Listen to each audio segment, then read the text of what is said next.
Quack, quack, quack. The granaries are full, the fields are bountiful. I eat at least half of the insects each year. I help humanity and protect crops. This is a lecture given to a group of primary school students in Beijing by a man named Guo Geng. Singing out his message in a lively and dramatic way, Guo is not an ordinary teacher. In fact, for about 3 decades, he has been a champion of biodiversity and ecological conservation, advocating for wildlife and raising public awareness about animal protection. But you might be surprised that his journey in animal protection started with his involvement in foreign trade. Guo was born in Beijing in 1961 and since childhood has developed an interest in and a love for animals. But he didn't turn his interest into his academic pursuit, as it was not fashionable to learn zoology or other related subjects when he applied for college. Following the fashions of the times, he learned economics and English at university. Upon graduation in 1983, he found a job at a foreign trade company in Beijing. While busy with his job, the young man often read books on zoology and biology in his spare time to enrich himself. But at that time, he had no idea that his hobby would change the course of his career and life. Our company had a cooperation arrangement with the China Wildlife Conservation Association at the time. We were asked to help establish a center, the Beijing Endangered Animal Breeding Center. This was a huge opportunity for me, something like a pie falling from the sky. I was excited and decided to transfer to a different job. Guo learned that the prospective center needed a zookeeper who was knowledgeable in animals. But in the 1980s, it was not easy to find such a person who was readily available. Guo put himself forward.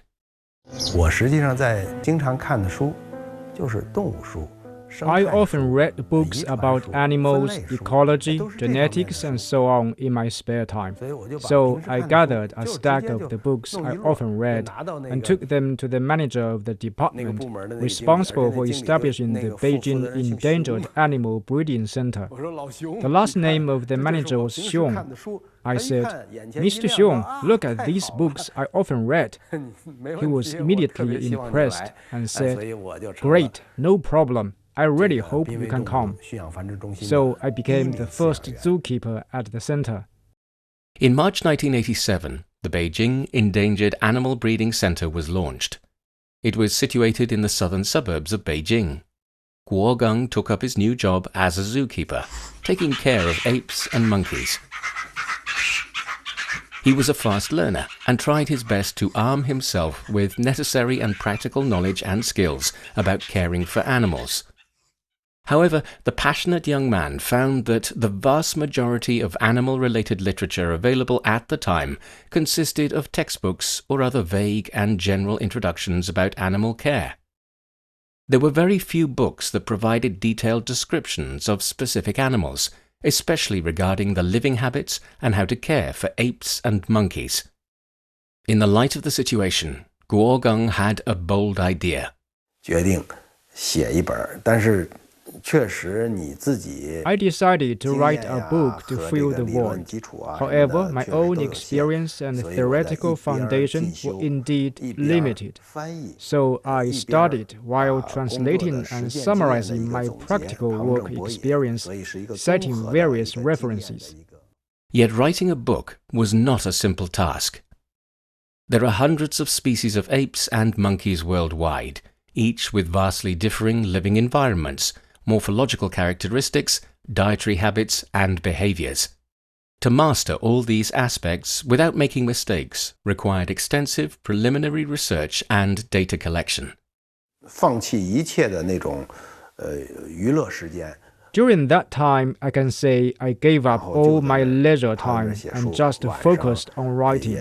I stayed up late at night, constantly writing. Guo Geng soon realized that merely relying on his daily observations at the Beijing Endangered Animal Breeding Center was insufficient to complete a book. Just as he was feeling frustrated, in 1987, the China Wildlife Conservation Association decided to send a Chinese zookeeper to Dublin Zoo in Ireland for an exhibition of golden snub-nosed monkeys. The zookeeper was required to have experience in caring for these monkeys and also be proficient in English. Guo Geng happened to be the most suitable candidate. Thus, in July 1987, he brought a pair of carefully selected golden snub-nosed monkeys from the Beijing Endangered Animal Breeding Center to Dublin.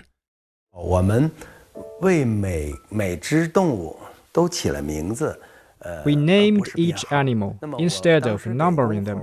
I named the male monkey Zhuang Zhuang and the female Lan Hua Hua, which is a beautiful woman's name and the name of a song. People in Ireland asked me, what song is that? I sang it for them, and they applauded.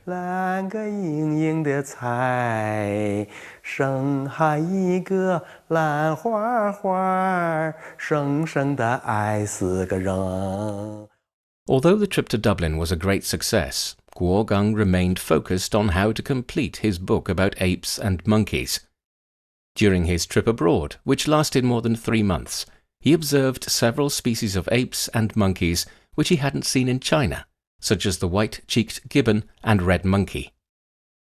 By talking to local zookeepers, Guo Geng recorded the living habits of many species of apes and monkeys, accumulating valuable first-hand material for his book.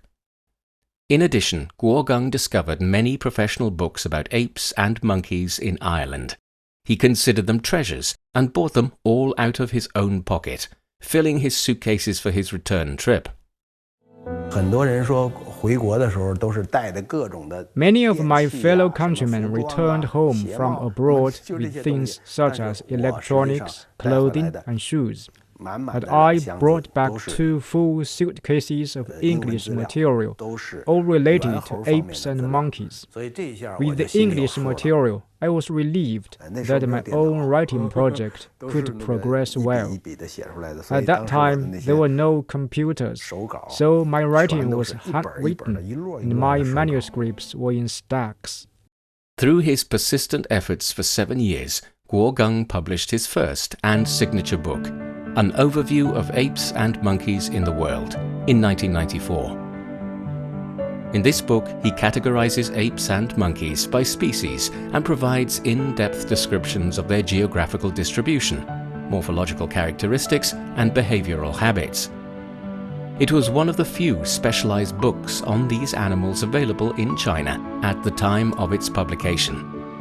The release of the book marked Guo Geng's first step in the field of public education of zoology. 4 years after he published the book, he embarked on a new endeavor, caring for the Milu deer, also known as Père David's deer. He transferred to work at the Beijing Milu Deer Ecological Experimental Center, also situated in the southern suburbs of the Chinese capital.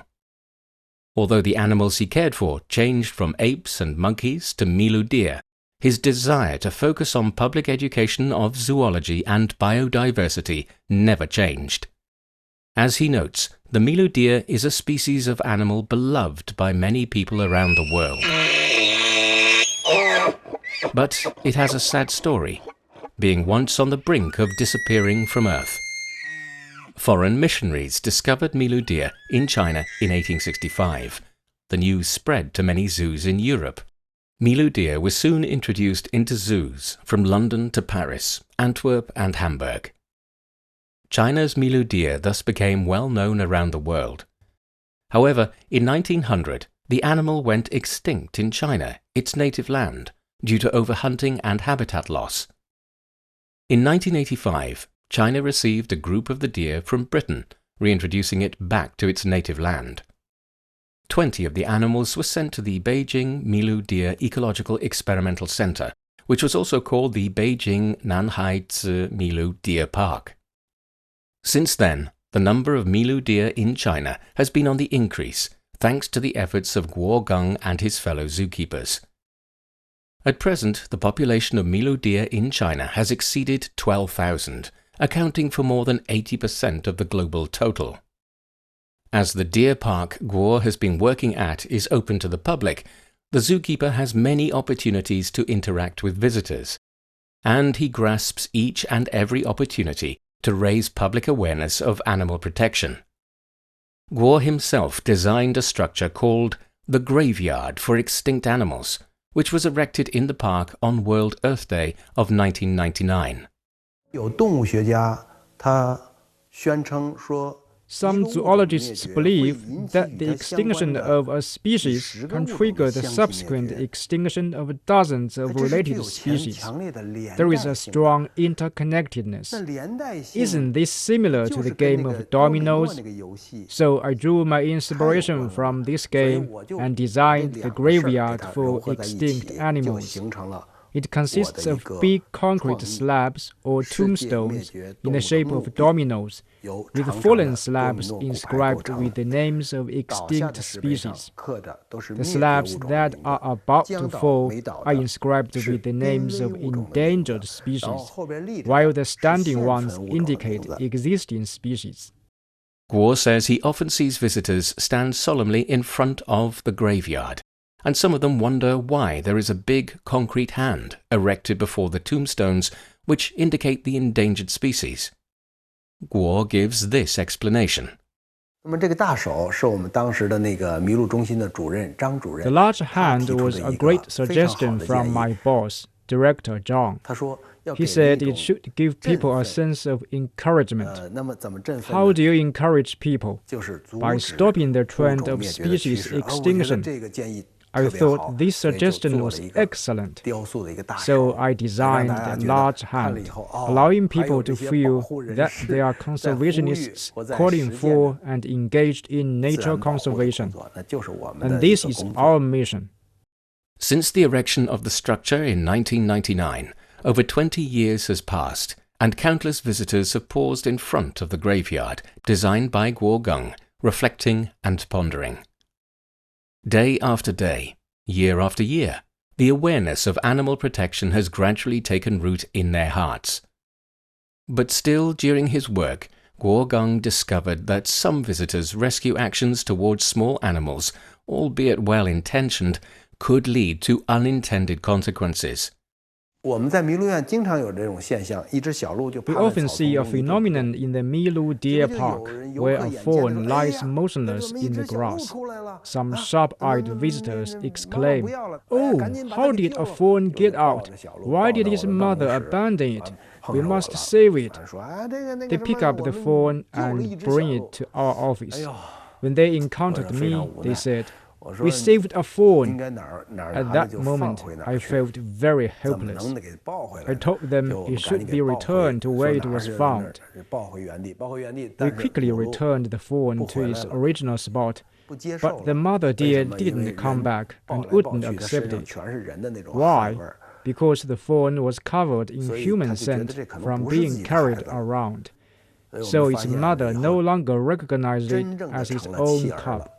In the end, the fawn truly became an abandoned cub, so we had to take it to the zookeeper to be fed and raised.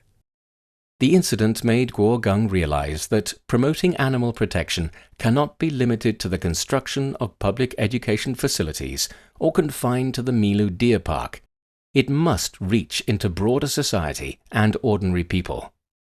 Thus, from the 2000s, he has traveled across the country every year to give lectures on animal protection. To make his speeches more vivid and engaging, Guo Geng adjusts the content and the way of presentation based on the particular targeted audience. And he practices repeatedly in front of the mirror before formal presentations. Once he wore a chimpanzee mask while addressing a group of primary school students. His appearance elicits instant laughter from the students.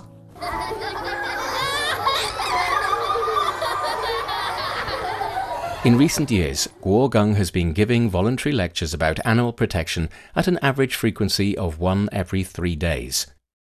In his view, the ultimate goal of animal protection is to safeguard biodiversity and the ecological balance of the natural environment.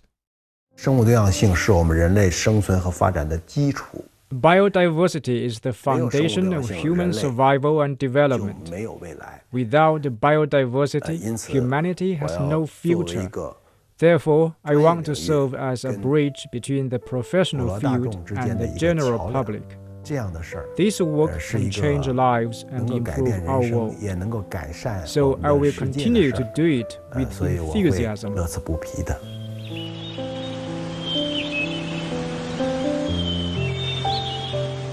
Thanks to the relentless efforts of wildlife champions like Guo Geng, China has made steady progress on biodiversity protection, making its contribution to global efforts in this field.